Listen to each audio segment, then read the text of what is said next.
प्रिय छात्रों, हम लोग मुगल प्रशासन को 3 खंडों में पढ़ा था और जो प्रशासनिक ढांचा मुगलों ने विकसित किया था उसका विस्तार से हम लोगों ने अध्ययन किया और पाया कि मुगल प्रशासन व्यवस्था जो था वो रोक और संतुलन के सिद्धांत पर आधारित था और हर पदाधिकारी एक दूसरे पर नियंत्रण स्थापित करता था और हर पदाधिकारी का, चाहे वो परगना स्तर से लेकर केंद्र स्तर तक हो, व्यवस्था ऐसी बनाई गई थी कि सम्राट का उस पर पैनी दृष्टि रहता।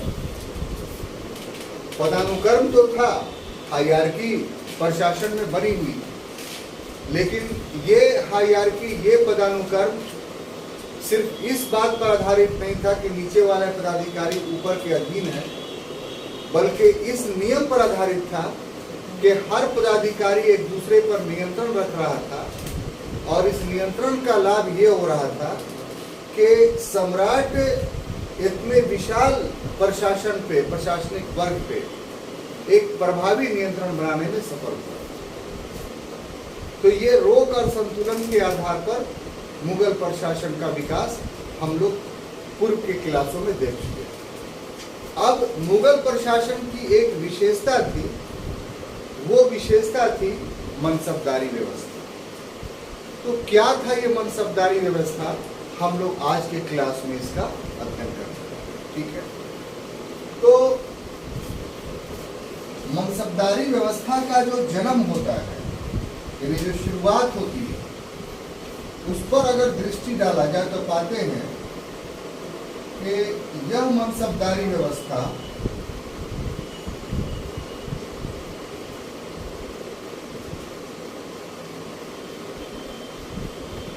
का आरंभ जो जिस व्यक्ति ने किया था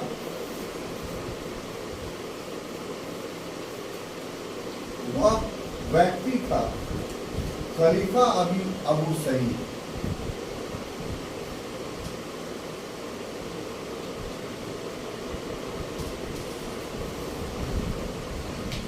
ये अब्बासी खलीफा थे और इनके द्वारा इस व्यवस्था को जो है वो शुरू किया गया और फिर इस व्यवस्था को तुर्कों एवं मंगोलों के द्वारा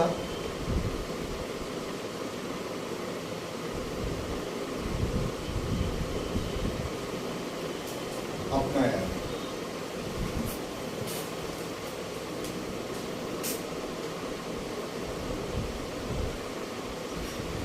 और भारत में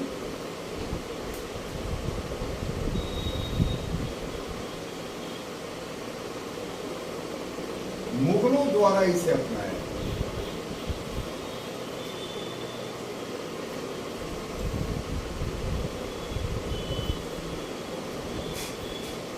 तो इसके उद्भव पर ये बातें आपको जाननी होगी कि ऐसा नहीं है कि मनसबदारी व्यवस्था का जन्मदाता अकबर ही था, बल्कि अकबर से पूर्व भी मनसबदारी व्यवस्था विश्व में स्थापित हो चुकी थी।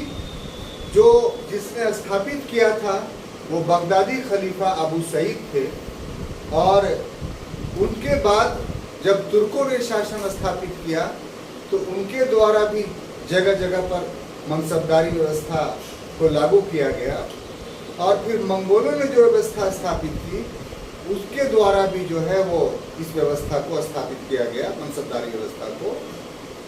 भारत में जो तुर्क शासन था उसमें मनसबदारी व्यवस्था नहीं थी, लेकिन मुगल ने जब शासन स्थापित किया भारत में तो मुगलों के द्वारा मनसबदारी व्यवस्था को अपनाया या लागू किया। यहाँ पर आपको इस प्रश्न का उत्तर चाहिए कि जब खलीफा से मनसबदारी व्यवस्था को तुर्कों और मंगोलों ने भी ग्रहण करके विश्व के दूसरे देशों में इस व्यवस्था को लागू किया, तो फिर तुर्कों ने अपने 300 वर्षों के शासन काल में मनसबदारी व्यवस्था को भारत में क्यों नहीं लागू की?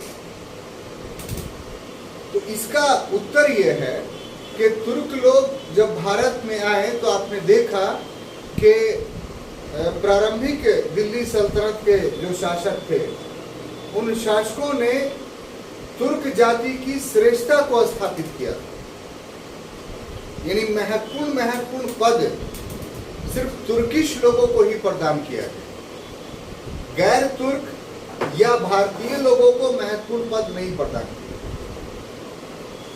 ये कब शुरू होता है?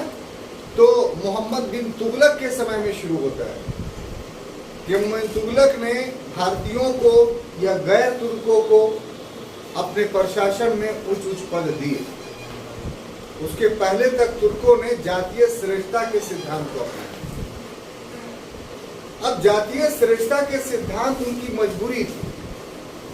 उनकी मजबूरी क्या थी कि विजय के लिए, युद्ध के लिए अपने जाति का समर्थन प्राप्त करना बहुत ही अनिवार्य था, क्योंकि उनकी जो जाति थी एक लंबे समय से अपने आप को युद्धक जाति में परिणत कर चुकी है और युद्ध जीतने के लिए उनके अपने 100 जातियों का समर्थन बहुत ही अनिवार्य था। दूसरे जातियों की सेवा वो नहीं लेना चाहते थे, क्योंकि उससे उनको हार की संभावना थी। तो यह जो विचारधारा था तुर्कों के पास, उसने मनसबदारी व्यवस्था को लागू करने में एक बाधा उत्पन्न की और तुर्कों के द्वारा भारत में मनसबदारी व्यवस्था लागू नहीं की। तो नहीं लागू की गई तो इसके दुष्परिणाम भी उनको भोगने पड़े कि पूरे 300 वर्षों का तुर्क शासन अगर हम देखते हैं तो बहुत कम समयों में ही देश को अखंड बनाने का में ये लोग सफल हुए। बाकी अधिकांश समयों में, जैसे आप उसका अगर उदाहरण लीजिए तो इल्तुतमिश सफल रहा, बलबन सफल रहा, बीच में असफलता मिली।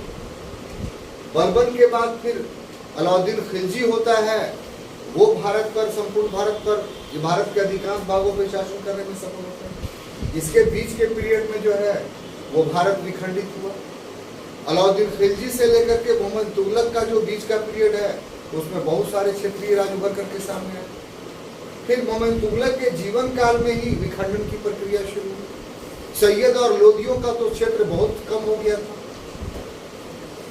तो इस प्रकार से अगर इतिहास में अगर गहराई से जाकर के हम लोग देखें तो एक स्पष्ट प्रशासनिक नीति जो नहीं अपनाई तुर्कों के द्वारा, तो उसका प्रशासनिक प्रभाव इतना नहीं रह पाया कि वो उसके संपूर्ण काल में, यानी 1206 से लेकर के 1526 तक पूरे काल में तुर्क लोग संपूर्ण भारत पर शासन करते रहे। लेकिन वही मुगल जब 1526 में स्थापित हुआ तो अंतिम समयों तक 1707 तक जो क्षेत्र जीते सभी पर संपूर्ण रूप से शासन। तो आखिर इसके पीछे कॉज क्या था? तो कॉज था मनसबदारी व्यवस्था, कि तुर्कों ने मनसबदारी व्यवस्था को नहीं अपनाया और मुगलों ने मनसबदारी व्यवस्था को अपनाया, और उस व्यवस्था के कारण इनका प्रशासन यहाँ अस्थायी हुआ, परमानेंट हुआ और देश में एकता। तो ये कैसे हुआ, तो उसको जानने के लिए हम लोग एक हेडिंग बनाते हैं। वो हेडिंग होगा कि मनसबदारी व्यवस्था की पद्धति।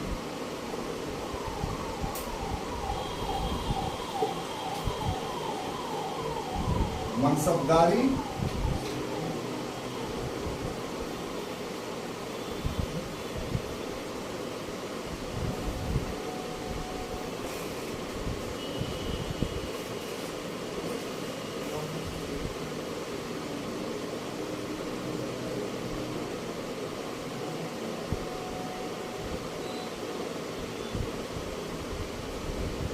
मनसबदारी व्यवस्था का आधार हम लोग लेते हैं।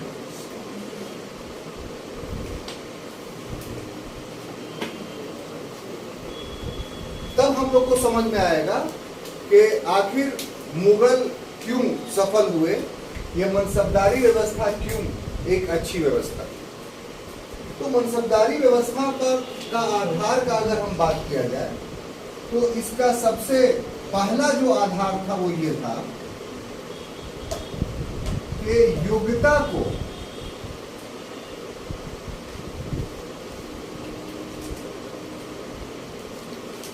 श्रेष्ठ मानना।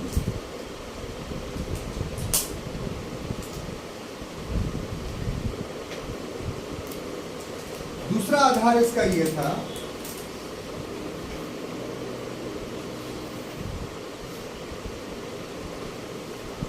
कि सभी जातियों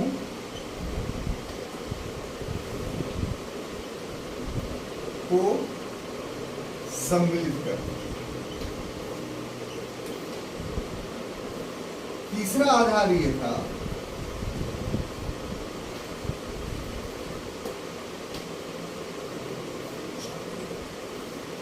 कि सैन्य एवं असैन्य व्यवस्था को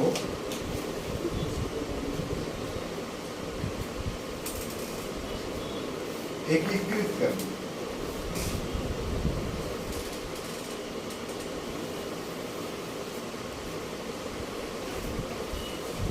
चौथा इसका आधार यह था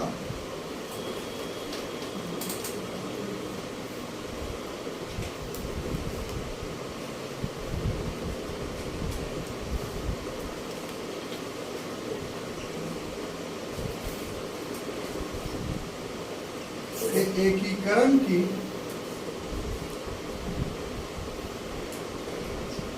भावना को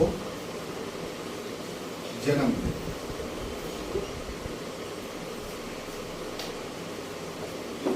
देखिए, वाक्य कहा जाता है कि शासन संख्या बल के आधार पर नहीं होता, शासन विचारधारा के आधार पर होता है।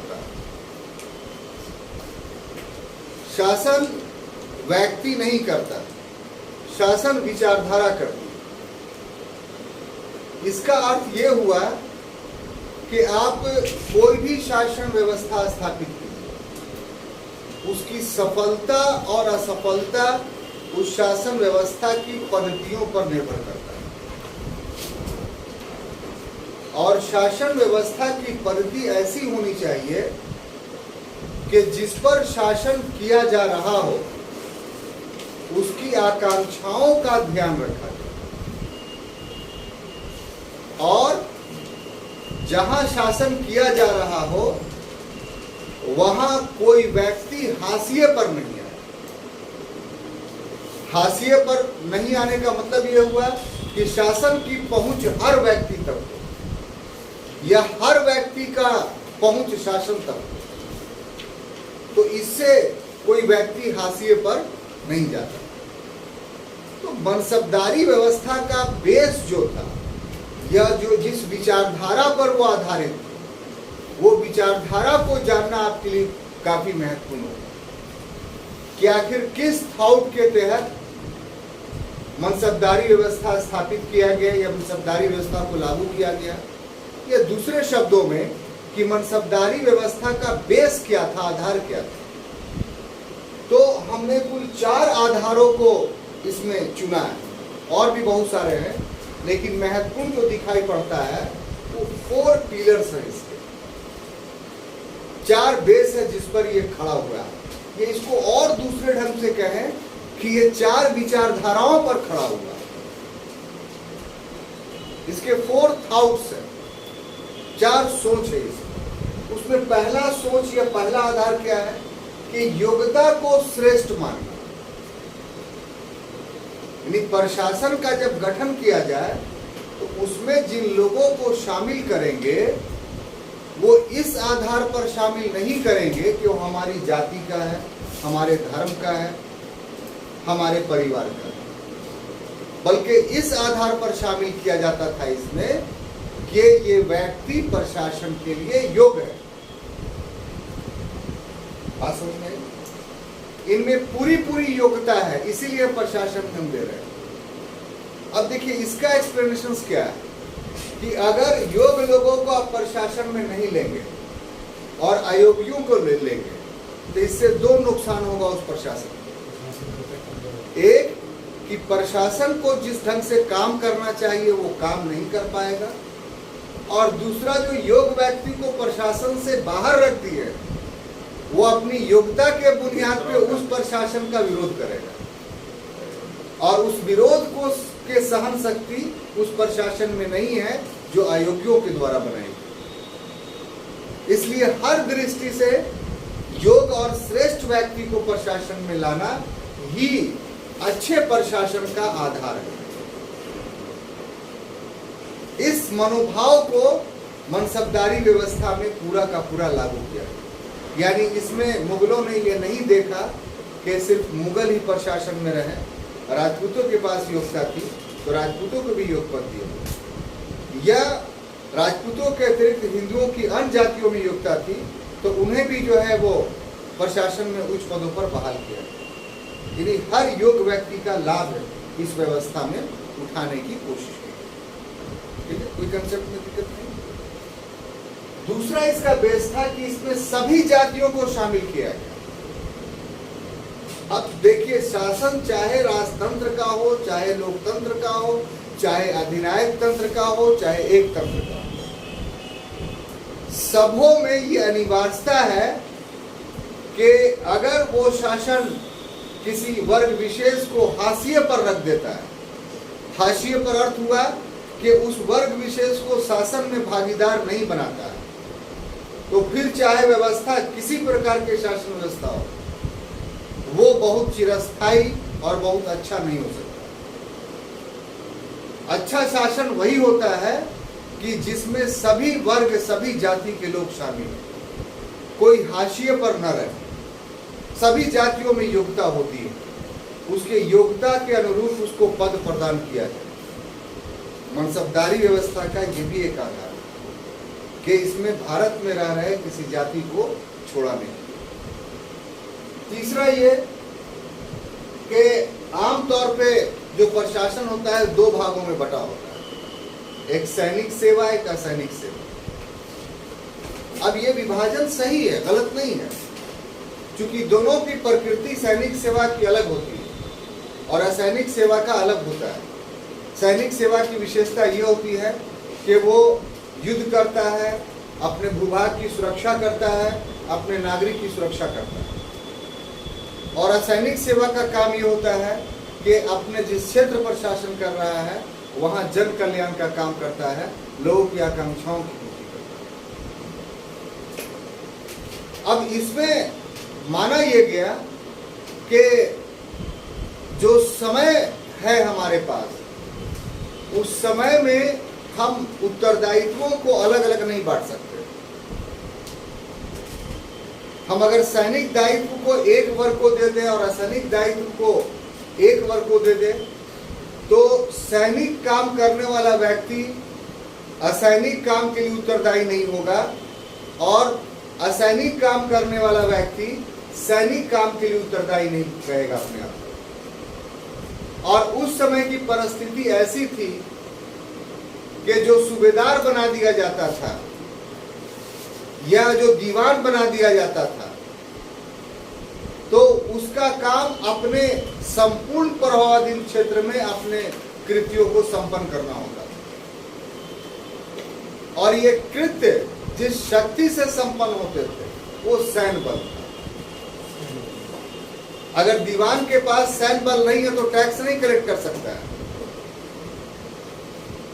अगर सूबेदार के पास सैन्य बल नहीं है तो वो शांति व्यवस्था स्थापित नहीं कर सकता है।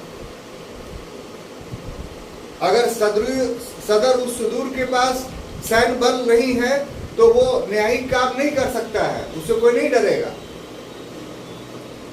अगर वाकया नवीस के पास सैन्य बल नहीं हो तो वो ठीक से गुप्तचरी नहीं कर सकता है। आज की व्यवस्था में भी देखिए कि अगर कार्यपालिका को अपना कोई निर्णय लागू करवाना होता है तो पुलिस की सहायता लेती है कि नहीं? गैस सिलेंडर बंटवाना कार्यपालिका का काम है, केरोसिन ऑयल देना कार्यपालिका का काम है, पेट्रोल टंकी में भीड़ लग गया तो कार्यपालिका का काम है, तो जाके मजिस्ट्रेट साहब बंटवा दे। तो मजिस्ट्रेट साहब के पास अगर पुलिस बल नहीं रहती है तो अपने कर्तव्यों का या अपने दायित्वों का वो निर्वहन कर पाते हैं। डीएम साहब जो है असाइन्ड सेवा के आदमी है, लेकिन अगर डीएम साहब के पास बॉडीगार्ड नहीं हो या हाउस गार्ड नहीं हो या फोर्स का बल नहीं हो तो डीएम साहब से कोई डरता है? आज के युग में भी ये बात है। तो इससे ये साबित होता है कि प्रशासन का हर काम जो है वो सैन्य बल के प्रभावाधीन रहता है। और मध्यकाल में तो ये और भी अनिवार्य था, क्योंकि जनता टैक्स तभी देती थी जब देखती थी कि अमुक राजा ने अमुक राजा को हरा दिया, तो जो राजा विजित हुआ जनता सब में उसको कर देने लगती थी। तो कर तो एक असैन्य कृत्य है, कर की वसूली एक असैन्य, लेकिन वो वसूली किस बल पर हुआ? सैन्य बल पर हुआ। तो इस फिलॉसफी को मुगलों ने समझ लिया, या जिन लोगों ने मनसबदारी व्यवस्था लागू की उसको समझ लिया। तो उन लोगों ने क्या किया कि सैन्य और असैन्य का विभाजन था वो खत्म कर दिया। कहा कि जो सैन्य बल के मालिक हैं, यानी जो सेना से जुड़े हुए पदाधिकारी जितने हैं, उन पदाधिकारियों को भी असैन्य काम करना पड़ेगा, और जो असैन्य काम से जुड़े हुए पदाधिकारी हैं जैसे दीवान हो गया, तो उसको भी जो है वो सैनिक दायित्वों का निर्वहन करना पड़ेगा, यानी उसके पास भी सेना हो। तो इसका मतलब ये हुआ कि मनसबदारी व्यवस्था एक सैन्यकृत व्यवस्था, एक मिलिट्रिलाइज सिस्टम, जिसमें असैनिक प्राधिकारियों को भी सेना रखने के लिए बात किया गया। उन्हें भी युद्ध की नीति जो है वो अपनानी पड़ेगी। वो ये नहीं कह सकते हैं कि हम सैनिक सेवा नहीं देंगे। बात समझ में आई? अपने सामान्य परिस्थितियों में वो सैनिक काम करते थे, लेकिन जब विशेष परिस्थितियां आती थी, युद्ध का समय आता था, तो वो भी सैनिक कर्तव्यों का निर्वहन करते थे। तो संक्षेप में व्यवस्था ऐसी थी, इसमें सैन्य और असैन्य व्यवस्था का एकीकरण कर। ये सारा तीनों काम करने से फायदा क्या हुआ कि जितने बड़े क्षेत्र में वो प्रशासन लागू था, यह देश के जितने बड़े भाग में शासन चल रहा था मुगलों का, उसमें जितने लोग रह रहे थे, सभी लोगों का भावनात्मक जुड़ाव उस प्रशासन से हो गया। क्यों? क्योंकि सभी जातियों के लोग उस प्रशासन में शामिल थे।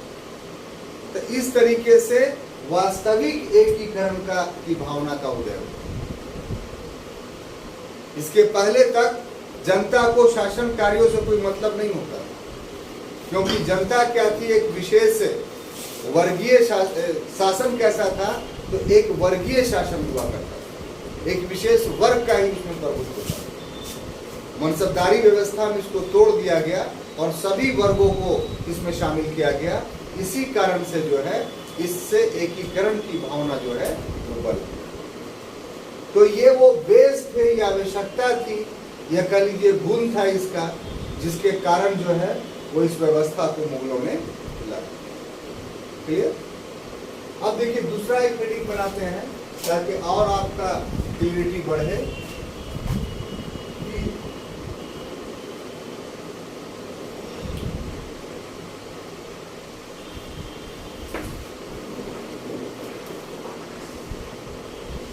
मनसबदारी व्यवस्था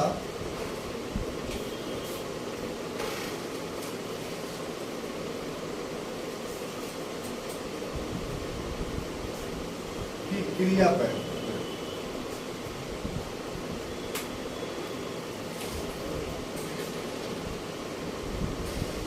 यानी मैकेनिज्म,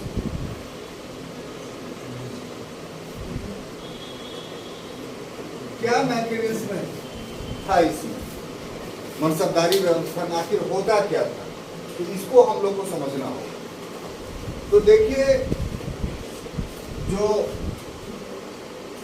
मनसबदारी शब्द है या जो व्यवस्था है,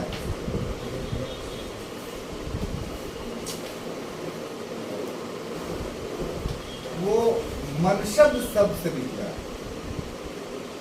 ये अरबी शब्द है,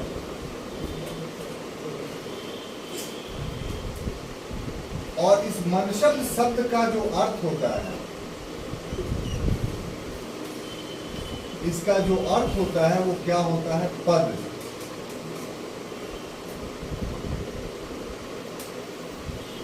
यानी पोस्ट। ठीक है ना साहब? और इस पद को के जो धारण करता होते हैं,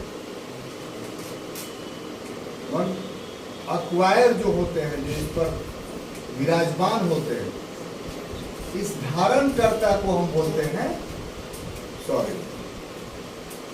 इस धारणकर्ता को हम बोलते हैं मनसबदार।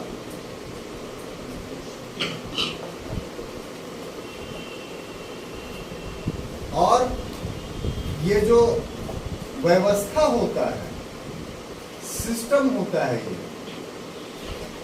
इस सिस्टम को, इस व्यवस्था को बोलते हैं मनसबदारी व्यवस्था। क्लियर? मतलब एक पद सूचक है ये व्यवस्था, सिंबॉलिक है। इसका मतलब होता है एक पद है जो इस पद को धारण करता है, उसको मनसबदार बोलते हैं, और इससे जो व्यवस्था जन्म लेती है उसको मनसबदारी व्यवस्था। क्लियर?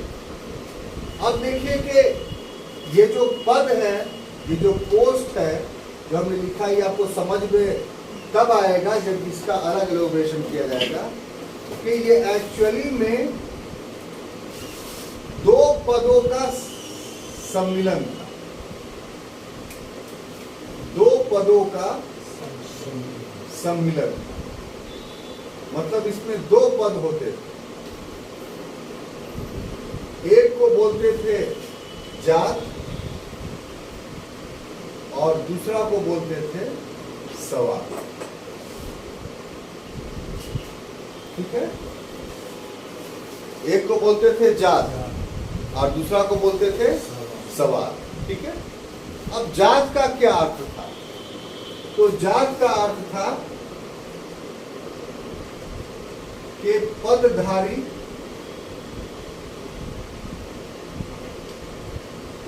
के वेतन का सूचक, वेतन प्लस सम्मान कर दीजिए, का सूचक था। और सवार का क्या अर्थ था? कि पदधारी द्वारा रखे जाने वाले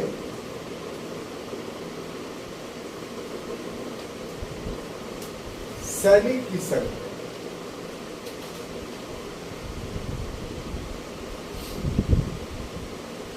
ठीक है? तो जात का अर्थ हुआ कि जो पदधारी, पदधारी का मतलब क्या है? जो मनसबदार। तो ये उसका व्यक्तिगत वेतन और सम्मान का सूचक। बोला गया कि 5,000 जात आपका हुआ, तो इसका मतलब ये हुआ कि वो 5,000 प्रति माह रुपया वेतन पाने का अधिकारी है, और वो जिसको 4,000 जात मिला हुआ उससे श्रेष्ठ है, तो 4,000 से अधिक सम्मानित होंगे। जिसको 7,000 मिला हुआ है वो 5,000 वाले से अधिक बड़ा प्राधिकारी माना जाएगा जात के हिसाब से। और सवार का मतलब हुआ कि जो संख्या लिख दी गई उतने संख्या में उसको जो है वो पद जो है सेना रखनी पड़ेगी। मान लिया 5,000 जात और 2,500 सवार लिखा हुआ है। ठीक है? एक क्रम से समझाने के लिए कि 5,000 जात और 2,500 सवार। इसका मतलब ये 5,000 उसका वेतन हो गया और 2,500 उसका सैनिकों की संख्या हो गई।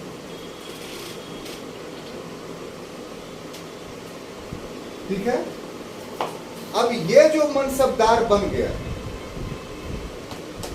इस हिसाब से, ये 5,000 और 2,000 2,500 का जात और सवार, तो ये मनसबदार जो बना, तो इसमें आपको ध्यान ये देना है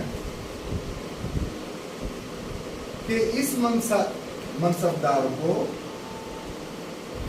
प्रशासन में कोई भी दायित्व दिया जा सकता है।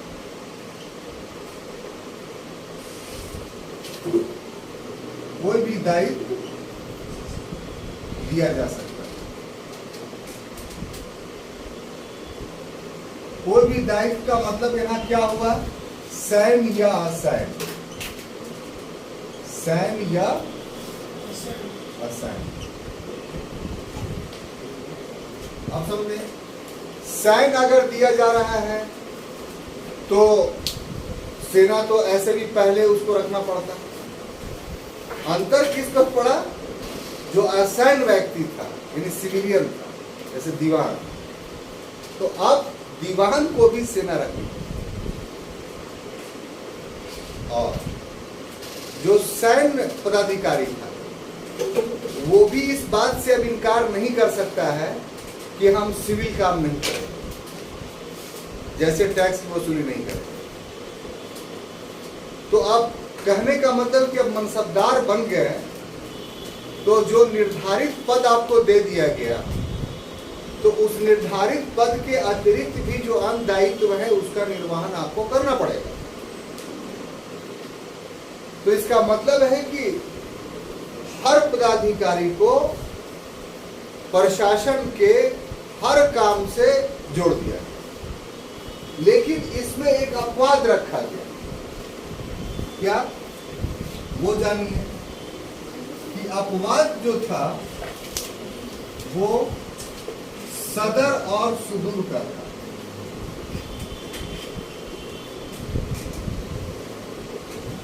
ये सैन्य काम से मुक्त,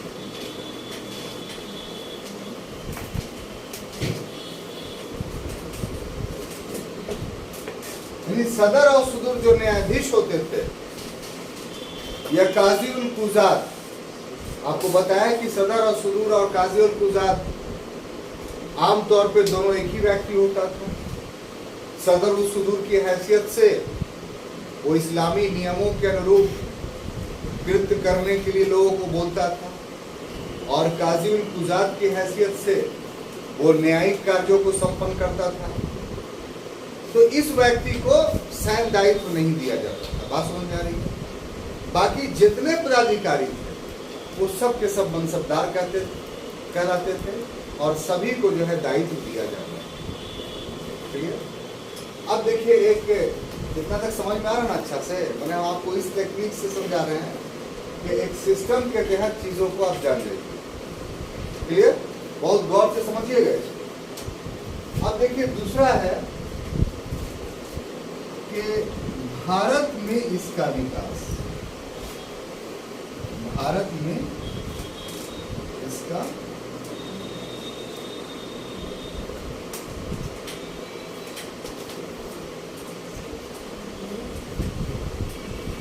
अब देखिए सर, भारत में जो इसका विकास हुआ वो अकबर के द्वारा हुआ। इसके पहले के जो दो शासक थे, यानी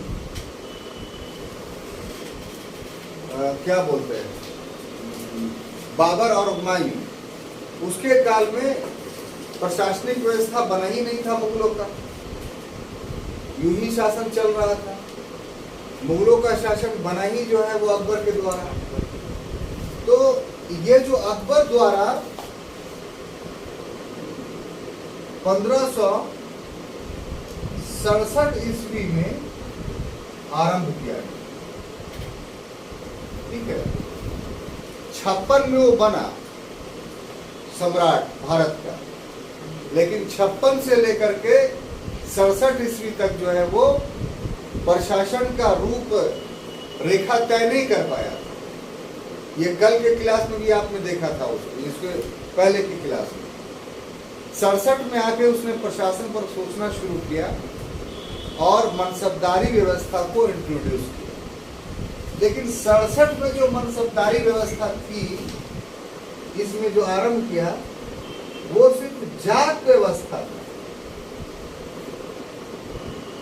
यानी पदानुक्रम में सिर्फ जात व्यवस्था को शामिल किया गया।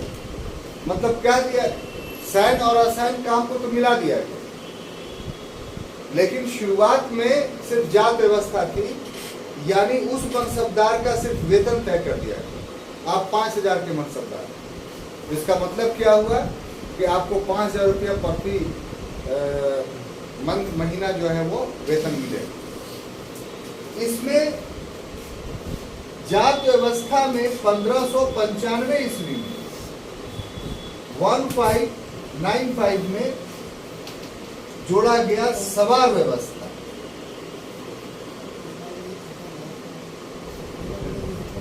यानी एक तरीके से देखिए तो जात वो सवार व्यवस्था जो जिसको सम्मिलित मनसबदारी व्यवस्था कहते हैं, वो 1595 ईस्वी में कंप्लीट हुआ।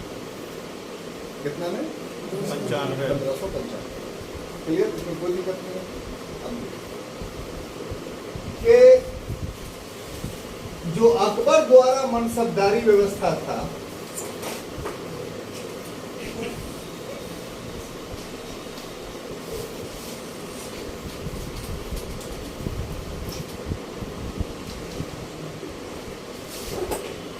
इसका निम्न वर्गीकरण था।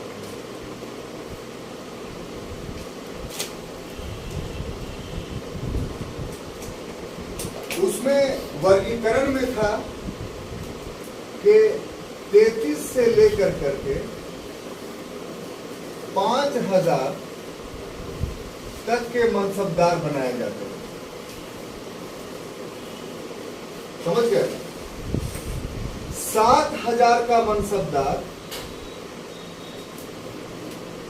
राजकुमारों को बनाया जाता था, राजा की जो बेटा होते थे।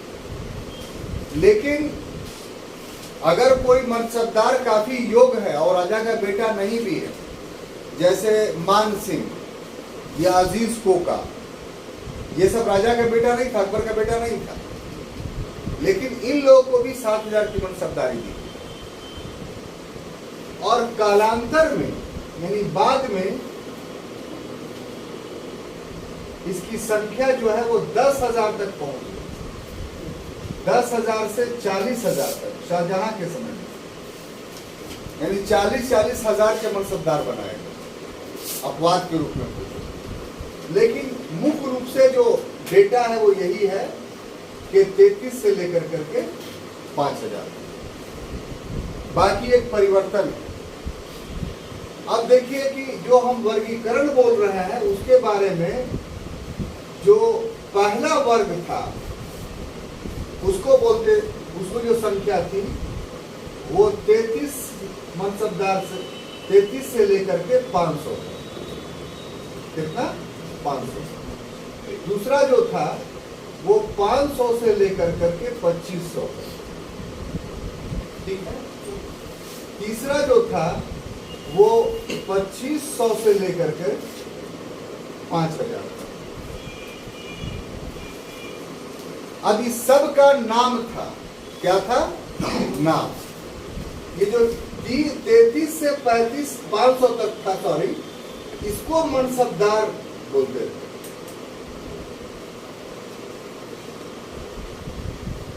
और जो 500 से लेकर के 2500 तक था, इसको उमरा बोलते थे। और जो 2500 से 5000 तक का था, उसको अमीर उम्दा बोलते थे। अमीर ए, ठीक है। एक तो वर्गीकरण ये हुआ, बड़ी प्यार से पढ़ा रहे हैं, समझिए। आप लोग हंस रहे हैं, पता नहीं कहाँ कहाँ दिमाग रहता है, हमको इसका एक नहीं है। हम तो आपसे एक्सपेक्ट करते हैं कि पूरा ध्यान बोर्ड पर आना चाहिए, चीज़ों को बढ़िया से याद होना चाहिए। ठीक है। तो ये जो है साहब एक वर्गीकरण हुआ। लेकिन ये नामकरण ठीक है, लेकिन सम्मिलित रूप से सबको मनसबदार बोला जाता है। सम्मिलित रूप से सब। टेक्निकली हम मनसबदार उसी को बोल सकते हैं जो 500 से कम सैनिक रखने वाले, ये 500 से कम जात वाले। तो एक वर्गीकरण ही हो गया। दूसरा वर्गीकरण इसका जो है वो जरा देखिए। दूसरा वर्गीकरण है कि यदि जात और सवार जो हो, ठीक है, जात और सवार, जात और सवार ये बराबर हो, मतलब कि 5,000 उसका जात है और 5,000 उसका सवार। मतलब जितने का जात है उतने का सवार है। तो इसको हम लोग बोलेंगे प्रथम श्रेणी का मनसबदार। प्रथम श्रेणी का मनसबदार। गौरव जी समझ रहे हैं आप इसको? प्रथम श्रेणी का मनसबदार। क्लियर? अब देखिए दूसरा है कि अगर जात और सवार में जो रिलेशन है वो क्या है कि जात से सवार जो है वो आधा हो। क्या हो? आधा हो। आधा हो। जैसे कि 5,000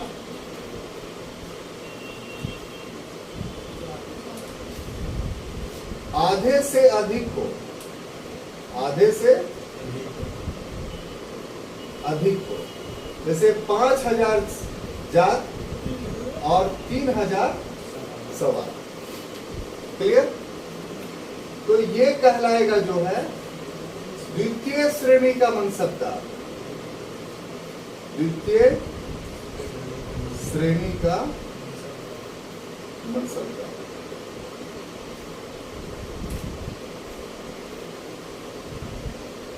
अब देखिए एक और है तृतीय श्रेणी का।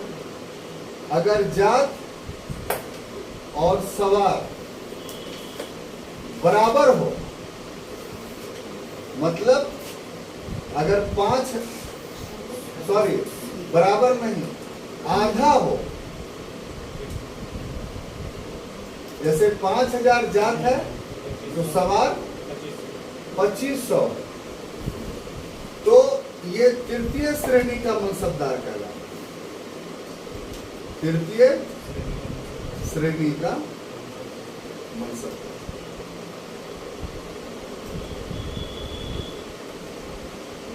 ठीक है? अब देखिए इतनी बात तो आप पूरा टेक्निकलिटी समझ रहे थे कि क्या क्या है। अब देखिए इसमें कालांतर में परिवर्तन होता है। कालांतर में परिवर्तन होता है। तो कालांतर में निम्न परिवर्तन होता है।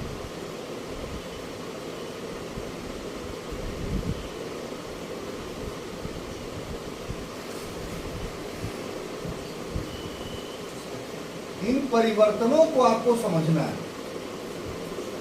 कालांतर में जो परिवर्तन हुए वो ये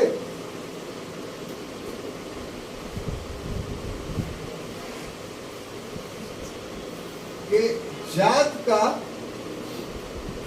वेतन कटौती किया है। ये पहला परिवर्तन किया गया। दूसरा कि सवार का वेतन परिवर्तन। सवार का वेतन कटौती किया गया।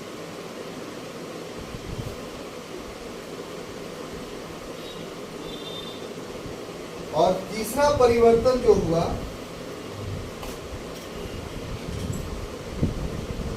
वह दुअस्पा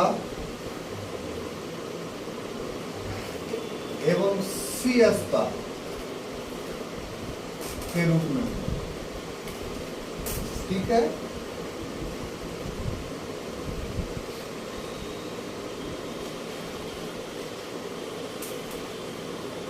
चौथा परिवर्तन नगद वेतन का किया गया। और पांचवा परिवर्तन 6 से 8 माह की मनसबदारी दी। अब देखिए 5 बिंदु आपको समझना है। कितना बिंदु? 5 बिंदु। और आप किताब लाने गए थी, सुन रहे तो 5 बिंदु, अगर इस 5 बिंदु को गौरव भाई आप नहीं समझिएगा तो मनसबदारी व्यवस्था नहीं समझ पाएंगे। हर किताब में अलग अलग बातें, अधूरी अधूरी बातें लिखी हैं। हम चाहते हैं कि क्लास में जो है वो आप इसको बहुत गौर से इस चीज को समझिए। बना दिया गया ये सारा व्यवस्था, लेकिन अकबर के शासन काल में ही पहला परिवर्तन किया गया। और पहला परिवर्तन 2 तरीके का किया गया। एक दहबिस्ती व्यवस्था बोलते हैं। दहबिस्ती 10 और 20 का व्यवस्था। दह का मतलब अरबी शब्द का मतलब 10 होता है और बिस्ती का अर्थ होता है 20, यानी दहबिस्ती व्यवस्था। जगह नहीं इसलिए नहीं लिख रहा हूं मैं, मटेरियल्स में सारी बातें लिखी हुई हैं। दहबिस्ती व्यवस्था क्या थी? तो इस व्यवस्था में जो घुड़सवार था 10 को, या एक घुड़सवार को 2 घोड़ा रखना पड़ता था। हम घुड़सवार है तो एक घोड़ा रखेंगे, एक पर चलेंगे। लेकिन अकबर ने जो दहबिस्ती व्यवस्था लागू की, उसका अर्थ अभिषेक भाई ये हुआ कि एक सवार को डबल घोड़ा रखना पड़ा। इससे मुगलों को फायदा क्या हुआ कि लड़ाई में अगर एक घोड़ा घायल हो गया तो फिर दूसरा घोड़ा पर वो सवार हो जाता था। तो ठीक है, युद्ध के लिए तो ये ठीक था, लेकिन उसके लिए आपको अतिरिक्त पैसा देना चाहिए था ना। तो अतिरिक्त पैसा नहीं दिया। यहीं से गड़बड़ी शुरू हुई। जो परिवर्तन हुआ है क्यों मनसबदारी व्यवस्था में संकट पैदा हुआ, तो उसकी बुनियाद स्थापना के समय से ही पड़ गई। क्योंकि शुरुआत में सैलरी अच्छी थी, इसलिए घोड़ा सवार जो है ठीक है ले लेते हैं, समझ में नहीं आया। लेकिन व्यवस्था तो गलत थी, दहबिस्ती व्यवस्था। इतिहासकार इसकी तारीफ करते हैं। तो दहबिस्ती व्यवस्था मुगल सम्राट के लिए तो अच्छा हो सकता है, मुगल साम्राज्य के लिए तो अच्छा हो सकता है, लेकिन मुगल सैनिक के लिए अच्छा नहीं हो सकता। इसलिए क्योंकि उसको दूसरा घोड़ा अपने खर्च पर रखना। हम समझते हैं, बड़े अच्छे से हम समझा रहे हैं। और अकबर के काल में ही जो दूसरा परिवर्तन मनसबदारी व्यवस्था में किया गया, वो व्यवस्था था कि जो वेतन निर्धारित था जात का, यानी मनसबदार का, तो मनसबदार तो रहा 5,000 का, वेतन मिलना चाहिए था 5,000, लेकिन उसने कटौती करके उसको 3,000 कर दिया। तो सम्मान रहा उसका, लेकिन वेतन उसका कम हो गया। संख्या 5,000 के दे दिया तो वो हायरार्की में ऊंचा हो गया, लेकिन उस अनुपात में उसको वेतन नहीं। तो ये 2 परिवर्तन हुए आपको अकबर के साथ। अब एक तीसरा परिवर्तन जो हुआ,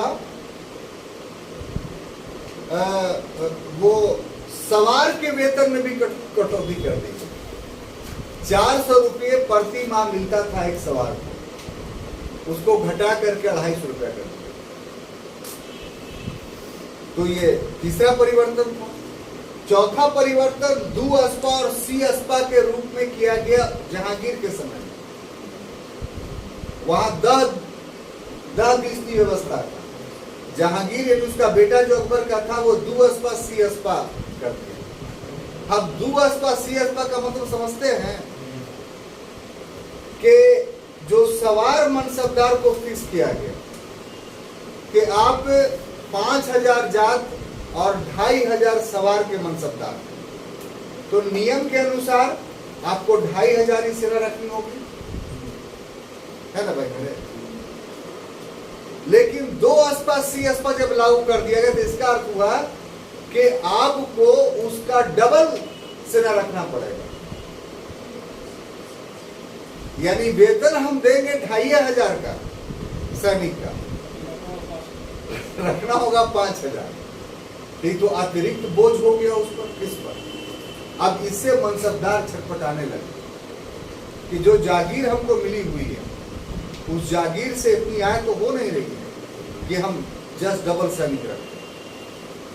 तब शाहजहां ने क्या इसकी पूर्ति की कि ठीक है, आपको घाटा हो रहा है ना, तो जो घाटा रहा उसके लिए हम नगद दे देते हैं। तो उस विद्रोह को रोक लिया शाहजहां ने। जो नगद वेतन पूरा का पूरा नहीं, मतलब जो वेतन के रूप में सवार को आप दे रहे थे, आपको जो जागीर मिली हुई थी, उस जागीर से उतनी आय नहीं हो रही थी कि बढ़े हुए सैनिकों की संख्या का आप वेतन दे पाए।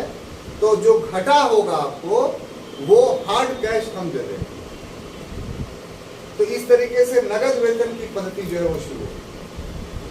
अब इतना हौच पौच होना शुरू हुआ कि औरंगजेब के समय में आते आते औरंगजेब को पैसा ही देना काफी मुश्किल हो गया। तो उसने क्या कहा मनसबदारों को कि हम आपको मनसबदार रखेंगे 6 महीना के लिए।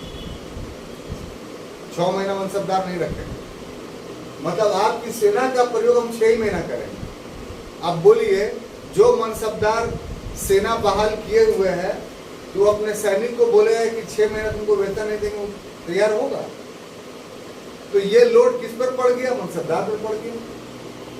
तो यहाँ पर मनसबदारी व्यवस्था पूरी तरीके से चरमरा गई। और औरंगजेब की जब मृत्यु हुई तो फिर मुगल सैन्य बल काफी कमजोर। तो हम समझते हैं कि जो सिस्टम था वो पूरी तरीके से समझाने में हम सफल हुए। तो ये हो गया। अगले की क्लास में हम लोग सैन्य व्यवस्था मूलों का देखेंगे। तब तक के लिए हमको अनुमति दीजिए। धन्यवाद।